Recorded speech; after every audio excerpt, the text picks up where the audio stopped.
Guys ഇപ്പത്തെ trend ആയിരിക്കുന്ന bun Musk ഉണ്ടാക്കാൻ കുറച്ച് ലേറ്റ് ആയി. നമുക്ക് ഉണ്ടാക്കണത് കഴിക്കണമെന്നും കാണിച്ചു തരാം. ഉണ്ടാക്കണത് എല്ലാവരും നിങ്ങൾക്ക് കാണിച്ചു തന്നിട്ടുണ്ടാവും. ഞാൻ കുറച്ച് ഭാഗങ്ങളൊക്കെ കാണിച്ചു തരാം. ഓക്കെ അങ്ങനെ നമ്മുടെ മിക്സ് റെഡി ആയിട്ടുണ്ട്. അൺസോൾട്ടഡ് എന്തായിരുന്നു അതിൻ്റെ പേര്, ബട്ടറും പിന്നെ മിൽക്ക് മെയ്ഡും പിന്നെ വാനില എസൻസ് ഒക്കെ കൂടി മിക്സ് ചെയ്തിട്ടുണ്ടെങ്കിൽ നമുക്ക് ബണ്ണിലിട്ട് പരട്ടണം. അതുപോലെ തന്നെ ഇറാനി ചായ ഞാൻ ഓൾറെഡി ഉണ്ടാക്കി വെച്ചിട്ടുണ്ട്. ഇറാനി ചായയുടെ റെസിപ്പിയും കാര്യങ്ങളൊക്കെ നിങ്ങൾ കുറേ പേര് ഇപ്പെടുന്നുണ്ടല്ലോ, അതുകൊണ്ട് ഞാൻ ഇട്ട് വെറുപ്പിച്ചില്ല. എന്തായാലും നമുക്കിത് ബണ്ണിൽ പരട്ടാം. നമുക്കിത് പരട്ടാം.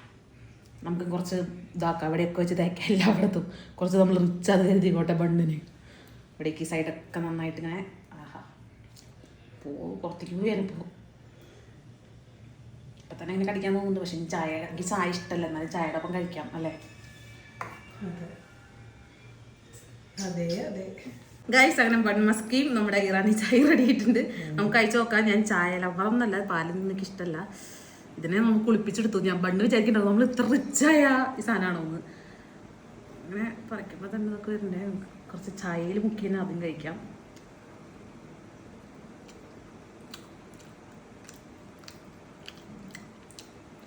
വിചാരിച്ചത്ര ടേസ്റ്റില്ല ഗായ്സ്.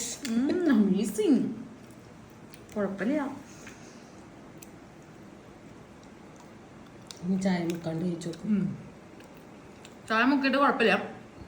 നമുക്ക് ചായ മുക്കാണ്ട് കഴിച്ചു നോക്കാം.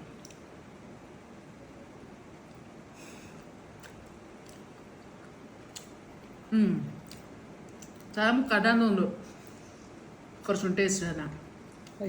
ചായ നന്നായ ചിലപ്പോ മുക്കുമ്പോ ടേസ്റ്റ് ഉണ്ടാവും. പൊടി നിങ്ങൾ ഉണ്ടാക്കി നോക്കുക.